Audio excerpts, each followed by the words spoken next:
Hello, Elder Smith here. Now, today I would like for us to continue where we left off, and we are now in chapter 45 of Genesis.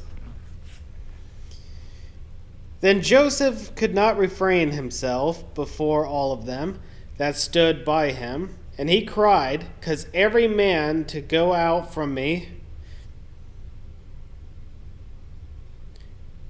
And there stood no man with him, while Joseph made himself known unto his brethren, and he wept aloud, and the Egyptians and the house of Pharaoh heard. And Joseph said unto his brethren, I am Joseph. Doth my father yet live? And his brethren could not answer him, for they were troubled at his presence. In other words, out of nowhere, they went from fearing for their lives, fearing that they would suffer some punishment, fear that this would lead to their father's death, and then out of nowhere, this man who has authority over all Egypt except for Pharaoh suddenly broke down, sending his servants away, sending all the Egyptians away, and then all of a sudden, he confesses he's Joseph. All this happening so quick that the other 11 are having the world's hardest time processing this. It's a lot to take in at one time.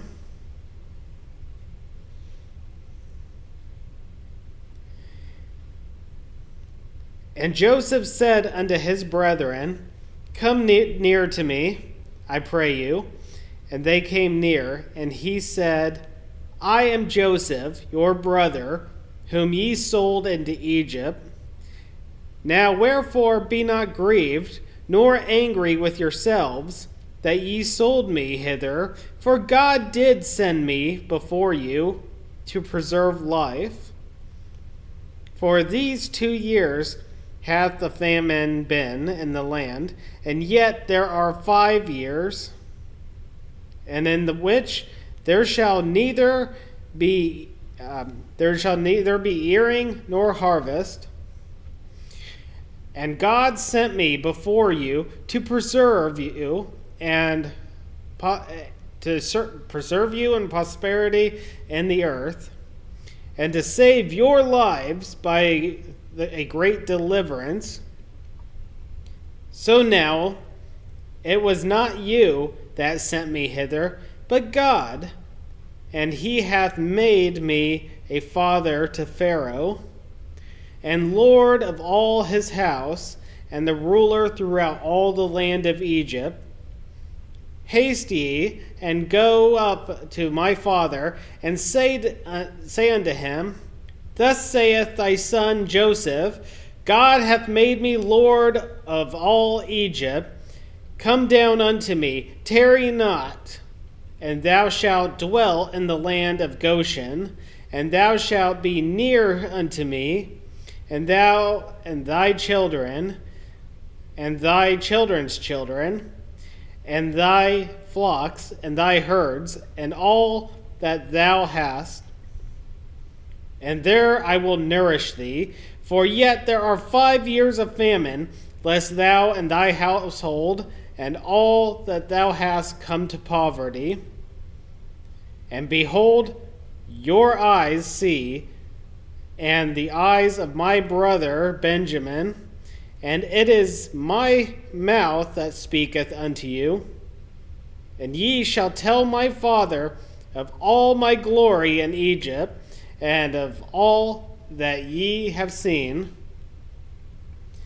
And ye shall haste and bring down my father hither. And he fell upon his brother Benjamin's neck and wept. And Benjamin wept upon his neck. Moreover, he kissed all his brethren and wept upon them. And after that, his brethren talked with him. Now this shows just how Joseph is defying human nature because of the spirit in which God has given him. You see, how easy would it be to hold a grudge, to be angry? It's like, these are the 11, or, well, I wouldn't say 11 because I'm not entirely sure if Benjamin would really be a part of the plot to sell him into Egypt. But then again, I'll need to reread that part and go over that. Just a thought that had occurred to me at the last second. But the fact of the matter is, it would have been natural for someone to be angry at their brothers who did that to them, even go as far as to hate them. But no, he wasn't angry. He didn't hate them. In fact, if anything, he wept. He was so emotional over this time. Now that shows how the Spirit of God works in us to defy the natural man that would cause us to feel those bitter feelings. And yet he rejoiced.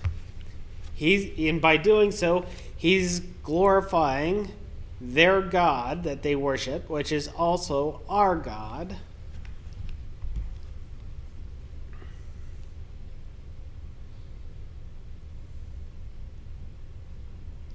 And the fame thereof was heard in Pharaoh's house, saying, Joseph's brethren are come, and it pleased Pharaoh well and his servants. And Pharaoh said unto Joseph, Say unto thy brethren, This do ye, lade your beast, and go and get you unto the land of Canaan, and take your father and your households, and come unto me, and I will give you the good of the land of Egypt, and ye shall eat the fat of the land. Now thou art commanded this, do ye, take your wagons out of the land of Egypt, and take your little ones for your wives, and bring your father, and come. Also, regard not your stuff, for the good of all the land of Egypt is yours. And the children of Israel did so, and Joseph gave them wagons according to the commandments of Pharaoh, and gave them provision for the way. And to all of them he gave each man changes of raiment, but unto Benjamin he gave 300 pieces of silver and 5 changes of raiment. And to his father he sent after this manner 10 asses laden with good things of Egypt, and the 10 she-asses laden with corn and bread and meat for his father by the way. So he sent his brethren away, and they departed, and he said unto them, See that ye fall not out of the way. And they went up out of Egypt, and came into the land of Canaan unto Jacob their father, and told him, saying, Joseph is yet alive, and he is the governor over all the land of Egypt. And Jacob's heart fainted, for he believed them not. And they told him all the words of Joseph, which he had said unto them.